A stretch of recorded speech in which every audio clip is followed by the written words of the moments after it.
Today we're going to go over some of the tips and tricks for the Pixel 7 and Pixel 7 Pro. If there's other tips that you have that wasn't covered in this video, help others out by leaving that down in the comments below. So let's go ahead and get started.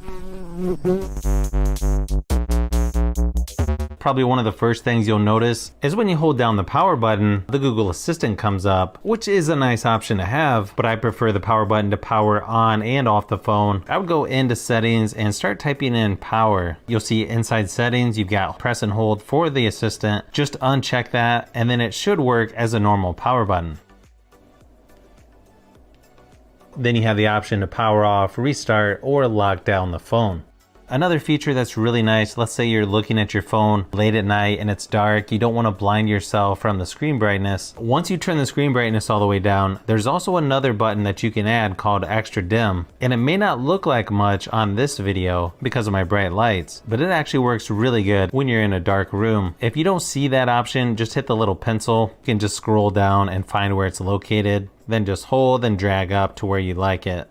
Then you'll always have that shortcut up in the notification shade. Now, besides adding Extra Dim on there as one of the shortcuts, you'll notice there's a ton of other stuff you can add, like alarm, screencast, mic access, camera access, location, hotspot, color inversion, data saver, scan QR code, one-handed mode, color correction, sound amplifier, storage, recorder, focus mode, bedtime mode, live caption, calculator, sound notification, and live transcribe. I probably want to add all of them because it might be hard to find, but some of these I would definitely add, just to make it a little bit easier to get to, especially like dark theme, extra dim, stuff like that. One other thing that you can do in the gesture settings, you'll notice you have a lot of different stuff to choose from here. One is you can tap on the back of the phone. It's going to take a screenshot, but you can also access the digital assistant, play or pause media, see recent apps, show notifications, toggle flashlight, or you can even pick which app it's going to open. It even works if you have a case on. Then you can edit or share the screenshot right there.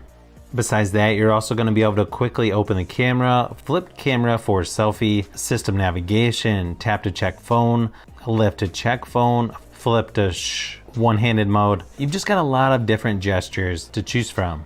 Now, one other feature that actually comes in pretty handy, if you just swipe and hold to bring up recent apps, you got two little shortcuts down here. One is screenshot, the other one is select, which makes it so you can highlight certain text on the screen, then you can copy, share. You can also translate that. Sometimes there's apps that doesn't let you select text very easily. Well, this feature lets you highlight pretty much any text on the screen, then you can copy, share, search, and do whatever with it. Sometimes I use it if someone leaves a comment in a different language, I can copy that and translate it to see what people are saying. Another cool feature on this phone is you have always on display. If you go into settings, under display, and then go into lock screen, if you scroll down here to where it says always show time and info, then when you have the screen off, it's always going to show the temperature, time, and the battery life down here at the bottom. Just a simple way to turn on the always on display. Also in display under lock screen, you can also add text on the lock screen. So then if somebody finds your phone, they'll see whose phone it is without having to unlock the phone. Hopefully the people are nice that find it and bring it back to you. Another nice feature is if you go to recent apps and then you just tap on the little icon up here, you got three different options. App info, split top, which is also split screen, but you can also pause the app as well. So then you can do two different things at once. Again, just some nice options to have. And then there's a little line in the middle. You can adjust how big each screen is, or you can just swipe all the way down or all the way up to make it just one app again. Another cool feature is inside the photo app, if you have a photo that's a little bit blurry, just tap on edit, you've got unblur. Just watch how clear this is. Obviously, depending on what kind of photo it is going to determine how good it does of getting rid of the blurriness. This example here, yeah, it works really good. The other setting I would do for video recording is go to more settings, then tap on where it says advanced. There's one thing I don't like on the Pixel phones where it says store videos efficiently. Sure, that might be the case. Unfortunately, if you would copy these files over to your computer, it could have a problem reading those files because they're HEVC format. If you just untoggle that, it makes it into an MP4 file, which most computers don't have any problems viewing those. So just for me, I just turn that off. Another feature on the Pixel 7 and 7 Pro, which they also had on the Pixel 6 series, if you tap edit, if you go over to tools, you've got Magic Eraser, Unblur, and Portrait Blur. Tap on Magic Eraser and just try it out on some photos. I think you're going to be surprised at just how good it works. This one you may already know, but if you go into video, before you start recording, up here in the corner you've got several options such as flash, resolution, frames per second, 10-bit HDR, and speech enhancement. For me, I like to do 4K 60 frames per second, but not all of these options are available under that setting, so you may have to bring it back to 4K 30 frames per second if you're wanting to use 10-bit HDR or speech enhancement while video recording. Now let's say you want to change the wallpaper or the icon sizes. Pretty simple here. Just hold down on the home screen where there's a blank spot. You got a few different shortcuts there for the wallpapers. Or if you go into wallpaper and style, that's where you're going to have a ton of different options for the wallpaper itself. You can also change the accent colors.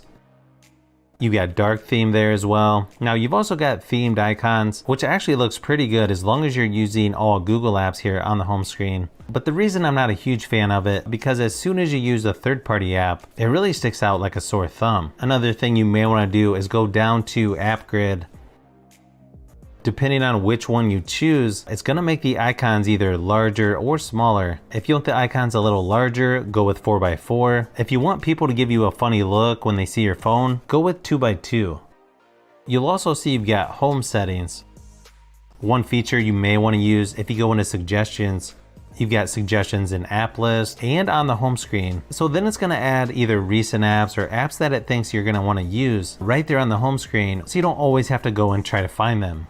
Speaking of finding apps, sometimes you just want to swipe up and start typing out one of the apps that you want to find. Normally you just reach up here and then the keyboard comes up and then you can start typing for what you want to search for. If you tap the three little dots right here, it'll take you to preferences and then you can just toggle on always show keyboard. Then when you swipe up, the keyboard's right there. It just saves you an extra step. One other thing I would suggest for the keyboard, if you go into the settings, preferences, I would toggle on where it says number row. Then when you go to your apps, you have your keyboard up, plus all the numbers right there. Again, just makes searching a little bit easier, a little bit faster.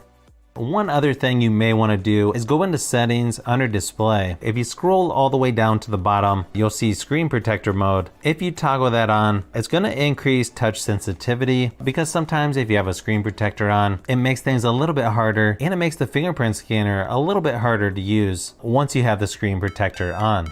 So if you've made it this far into the video, you may want to say thanks by subscribing and don't forget to give a thumbs up if this video was helpful. This is Brian from Fishbee Productions. Thanks for watching and I'll see you on the next one.